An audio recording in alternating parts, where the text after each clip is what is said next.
Mais la seule façon pour lui de vous gagner est que vous perdez de vivre votre valeur. Amen. C'est vrai. C'est vrai. Amen. Amen. Alléluia. Amen.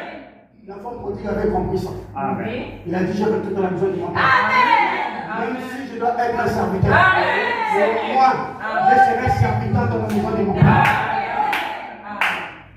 Vous allez voir quand il est retourné, le Père a restauré l'enfant. Le Père l'a restauré dans sa vraie valeur. Amen.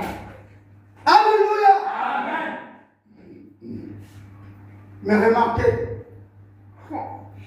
le parallélisme qu'on a fait au début quand j'ai parlé d'Israël, des Shamgar et des Philistins avec l'Afrique et la condition des Africains contre les Africains. Vous allez remarquer que la maison du Père, les grands frères de l'enfant prodigue, était celui qui n'était pas d'accord. Tu m'amènes bien. Amen. Vous voyez la mentalité? C'est ça, l'esprit colonial. Où on te fait toujours voir ton frère comme un adversaire. Oui, monsieur. Les grands frères n'étaient pas d'accord qu'on puisse faire une fête pour son frère. Dis-moi même bien. Aujourd'hui, beaucoup de grands frères ne sont pas d'accord de Sion. Amen. Ils ont l'argent, ils peuvent aider Sion. Ils savent que Sion c'est un grand docteur. Mais ils ne sont pas d'accord que le Père ait fait une fête pour lui. Dis-moi même bien. Malade mentalement. Oh mon Dieu, des grâces.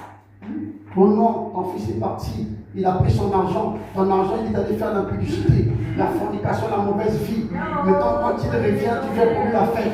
Alors que moi, tu n'as jamais tué bébé pour moi. Oh, le Père même est dépassé.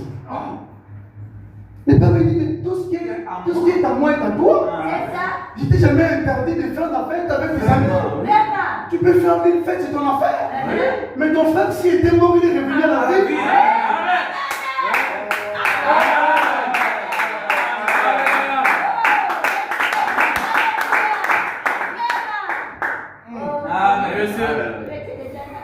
Vous voyez, même celui qui était auprès du Père n'avait plus d'identité. Vraiment. Il n'avait pas d'estime de soi. Oui. Il était tout le temps auprès du Père, mais ne connaissant pas sa valeur. Vraiment. Oh, tu m'as